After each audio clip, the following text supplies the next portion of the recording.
안녕하세요. 저는 전주에 있는 소피아 성원 원장 두재균입니다. 우리 소피아 성원은 2012년도에 개원을 했는데요. 요실금을 전문으로 치료하는 병원으로 시작해서 지금도 그쪽을 열심히 연구하고 수술하고 진료하고 있습니다. 그런데 이제 그 여성병원이다 보니까 아무래도 이제 환자의 거의 모든 분들이 다 여성분이죠. 여성은 생리가 시작되고 생리가 가고 하는 그런 인생에 있어서 그 주기가 굉장히 중요합니다. 특히 우리나라 여성들의 평균 그 폐경이라는 용어는 요즘에 잘 안 씁니다. 완경이라고 얘기하더라고요. 생리가 이제 그 완경 끝났다 그런 의미인데 통계청 발표에 의하면 49.8세 즉 50세 만으로 50세 정도 되면 대부분의 여성들이 생리가 간다고 그렇게 얘기를 하죠. 그런데 생리가 있다가 생리만 가버리면 뭐 그게 큰 어떤 의미가 있느냐 하는데 그런 것이 아닙니다. 생리가 가는 결국의 근본적인 원인은 난소에서 배란 역할이 이제 중지되면서 오는 현상이긴 하거든요. 근데 그 배란 그 과정에서 에스트로겐 여성 호르몬 분비가 많이 나옵니다. 그런데 그 여성 호르몬의 분비가 떨어지면, 다시 말해서 생리가 가버리면 여성 호르몬 분비가 아무래도 훅 떨어지겠죠. 그렇게 되면 어떤 일이 벌어지느냐, 그에 따른 2차적인 문제가 발생하기 시작합니다. 우선 그걸 두 가지로 나눈다면, 하나는 정서적이고 정신적인 문제, 또 하나는 이제 자기 몸에서 나타나는 변화. 우선 몸에서 나타나는 변화는 질이 건조하다거나 성교통이 온다거나 또는 뭐 이렇게 몸이 푸석푸석 이렇게 나이를 먹어가는 그런 양상을 보인다거나, 그리고 뼈에서 이제 칼슘이 빠져나가서 골다공증이 막 시작된다거나, 그런 것들은 이제 몸에 나타나는 현상인데, 정서적인 문제, 특히 우울증 같은 것은 아주 심각합니다. 의외로 폐경을 겪는, 완경을 겪는 여성들의 상당수가 우울증에 시달리고 있다고 합니다. 우울증은 뭐 다양한 형태로 나타나는데요. 한 가지 형태는 성격도 좋고 마음씨도 착하고 평소에 이렇게 쾌활했던 분이 갑자기 세상이 허무하다고 본다든지, 멍 때리는 것도 아닌데 어문대를 이렇게 쳐다보면서 지나간 세월을 갖다가 허무하게 느낀다고 얘기한다든지, 또 아무 죄도 없는 남편을 볶아먹는다든지, 또는 아이들한테도 이렇게 신경질 같은 것을 부린다든지, 그게 그분이 나빠서 하는 게 아니고요. 이게 하나의 생리 현상입니다. 이게. 그런데 많은 분들이 그걸 이제 극복하는 방법으로 이제 호르몬 요법을 쓴다고 하는데, 제가 정말 의사하면서 정말 어이없는 게 있어요. 이 호르몬 쓰게 되면은 폐암 아니 이렇게 유방암이 많이 발생한다더라, 또 뭐 한다더라, 그런 얘기를 해요. 그래서 그 얘기를 어디서 들으셨어요? 그랬더니 옆에 친구가 했다는 거예요.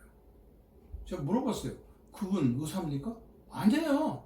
참, 우리나라는요, 주변에 전문가적인 지식을 갖고 있지도 않으면서 그걸 가지고 아는 체 하면서 사람들을 갖다 호도하는 분들이 꽤 많습니다. 이건 잘못된 거예요. 제가 정확하게 말씀을 드릴게요. 이제 생리가 가버리는 완경이 되면 여성 호르몬이 쭉 떨어지면서 그에 따라서 여러 가지 아까 나타나는 현상들이 있다고 그랬죠. 그래서 그런 걸 어떻게 하면 극복할 수 있을까 해가지고 미국에서요, WHI라고 하는 유명한 연구소를 냈습니다. 그랬더니 유방암 발생률이 굉장히 증가해가지고요, 호르몬 쓰면 안 된다는 그런 연구 결과를 발표했거든요. 그랬더니 독일에 있던 쉐링이라는 회사가 전 세계적으로 굉장히 호르몬으로 앞서갔던 회사입니다. 그 연구 결과 하나에 의해서 그 쉐링 회사가 문을 닫아버렸어요. 근데요, 역사상 우리가 무령왕릉 처음 1971년도에 발견됐을 때 그때 막 그 공에 눈이 어두운 그 무슨 그 박물관장단이라든지 그런 사람들이 와가지고 밤사이에 횃불 켜놓고 그 왕릉 발굴했던 아주 치욕스러운 역사가 있거든요. 그런 것처럼 이 호르몬 요법에 대한 연구가 정말 엉터리 같은 연구였어요. 왜 그러냐면 그 연구의 디자인 자체가 잘못된 겁니다. 그래서 나중에 그걸 인정을 했어요. 거기에 보면 이런 얘기가 나옵니다. 여성 호르몬인 에스트로겐만 쓰면은 유수방암 발생률이 안 쓰는 사람보다 오히려 줄어든다? 이것도 참 이상하지 않던가요? 또 그 다음에 에스트로겐과 프로게스테론을 같이 써서 유방암 발생률이 증가한다? 근데 이게 유방암 발생률이라고 하는 것이 사람은 암 발생이라는 것은 나이를 먹어가면서 점차 증가하거든요. 그런데 그 당시에 연구에 참여했던 많은 여성들이 60 전후, 60이 넘어간 나이가 많은 여성들이었어요. 그 연령의 여성들은요, 가만히 있어도 유방암 발생률이 증가할 수밖에 없는 그런 상황이었거든요.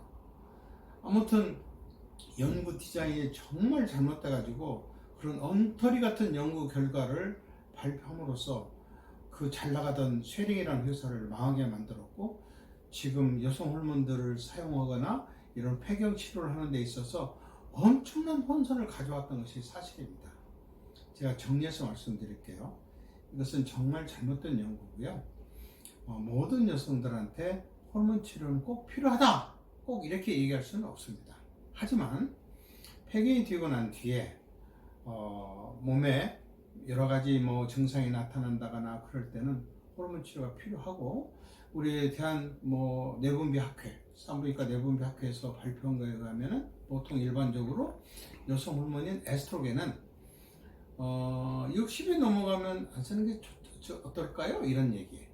또 10년 이상은 계속해서 썼으면 곤란하지 않겠습니까? 이런 것이 일반적인 컨센서스입니다. 그런데 이제 그거 말고 다른 리비아리랑 같은 그런 약제들은 그 연령에 큰 제한이 없거든요. 그리고 그 연령의 제한이 없기 때문에 이 약은 10년, 20년 그렇게 오랫동안 쓰는 분들도 있습니다. 골다공증 치료에도 도움이 된다고 하고, 그래서 또 기분도 좀 좋게 만들어준다고 그러네요. 그래서 생리가 가고 난 뒤에 좀 우울하다거나 좀 여러 가지 몸의 신체 변화가 안 좋게 나타난다면 산부인과 전문 의사를 만나가지고요, 호르몬 치료에 대한 부분을 잘 상의했으면 좋겠습니다. 이 에스트로겐은 여성 호르몬 분비 이제 대표적인 여성 호르몬인데 유방이 없는 여성들한테는 유방암 발생률을 오히려 줄이기 때문에 에스트로겐만 써도 괜찮다는 얘기도 있습니다. 그런데 왜 프로게스테론을 쓰느냐? 그것은 자궁 내막암을 예방하기 위해서 그런 겁니다. 에스트로겐을 써서 그 자궁 그 에스트로겐 효과를 가져오는데, 그 자체가 에스트로겐을 쓰게 되면 자궁 내막이 증식되거든요. 그렇게 되면 오랫동안 쓰게 된다면 자궁 내막암이 생길 수가 있기 때문에 뒤에 프로게스테론을 써가지고 그 자궁 내막을 긁어내는 그런 효과 때문에 그렇게 하기도 합니다. 여러분, 오늘은요 여성 호르몬 치료에 대한 부분을 했고, 여성의 폐경에 달하게 되면 신체적인, 정신적인 그런 문제가 발생된다는 것을 말씀드렸는데, 제발 좀 주변에 잘 알지도 못하는 일반인들이 얘기하는 호르몬 치료에 대한 잘못된 생각을 안 받아들였으면 좋겠습니다. 이상 전주에 있는 여성 행복 디자이너 소피아 여성 원장 주재균이었습니다. 감사합니다.